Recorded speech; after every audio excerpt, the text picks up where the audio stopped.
everyone, so today we're going to be looking at logarithms. We will also be able to rewrite equations in logarithmic and exponential form. So how do I go between logarithmic and exponential form? So here we have what our forms are.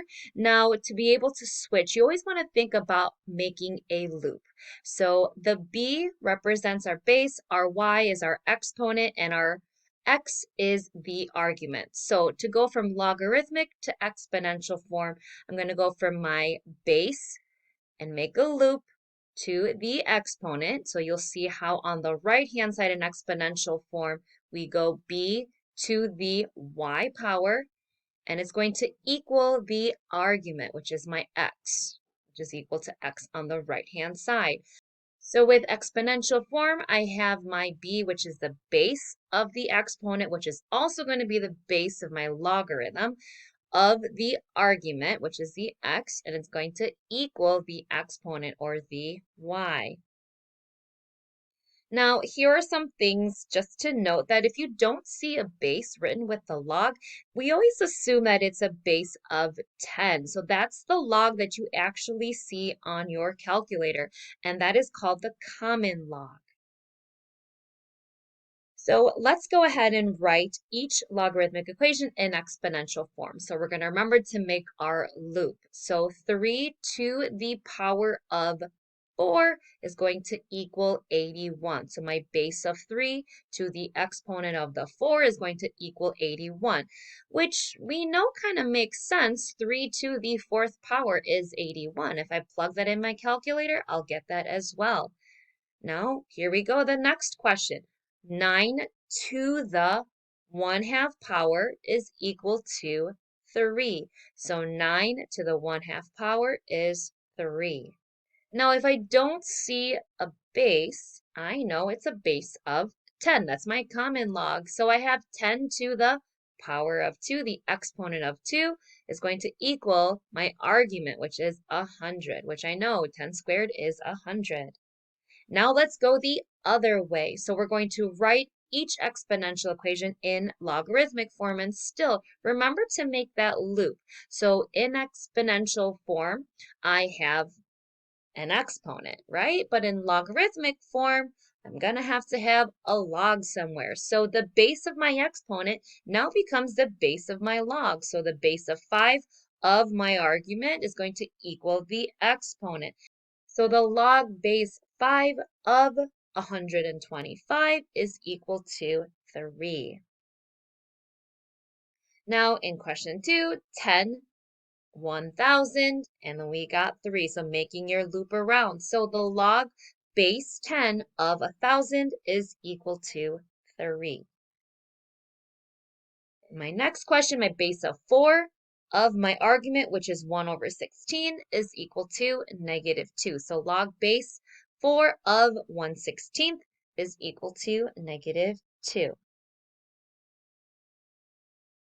Now, logarithmic functions are inverses of exponential functions. So if you want to evaluate a logarithm, then you're going to have to write in exponential form. And then what you'll end up noticing is that you're actually going to be looking for that exponent. So it's good to kind of know our powers and some of the more common exponential forms. So let's take a look at some examples together.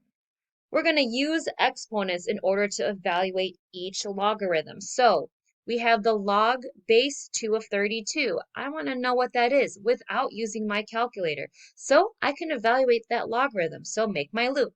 2 to something, that's what I'm trying to find, is equal to 32. So 2 to what power is going to equal 32? Well, if I think about it, 2 times 2 times 2 times 2 times 2, which is 5, 2 to the 5th power gets me 32. Let's do the next question. So I have the log base 2 of 1/2.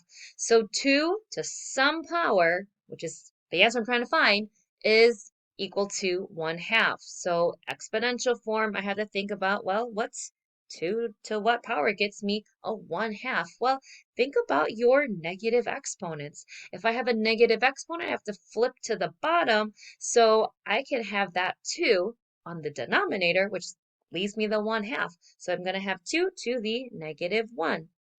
Now in the last question, I don't have a base, so I know that's 10, right? It's my common log. So 10 to some power has to equal 10,000. So 10 to what power gets me 10,000? I've got 4 zeros, so 10 to the fourth power gets me 10,000. Now, we also have something called a natural logarithm. Now, that's just a logarithm with a base of e.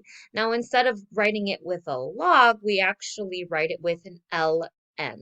So you can write it with a little lowercase l and then the n. When you evaluate, kind of the same thing. I have an ln.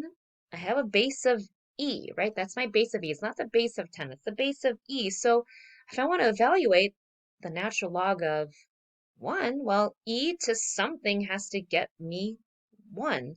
So e to what power is going to get me 1? Well, anything to the 0 power will always get you 1, even if it's that e. If it's the x, if it's a number, anything to the 0 power always gets you 1. Now, on the second one, I know I have a e as a base. So e to some power has to get me my argument, which is e to the fifth. So bases are the same. Exponents got to be the same. So my answer is 5. And the last question, again, a base of e to some power has to get me e squared. That's my argument. So bases are the same. Exponents got to equal. So I know I also have 2. All right, so here are some things for you to remember. Remember that a log or a common log has a base of 10. That's what you see on your calculator. And the natural log or the natural logarithm, that's ln, has a base of e. So both of those you could actually find right on your calculator. Now, also remember, whenever you are evaluating or trying to go from one form to the other, make sure you make your loop. So that way when you rewrite, you kind of keep everything in order. Now, I hope this video was helpful. You're able to rewrite both in exponential and logarithmic form. Thanks for watching and see you next time.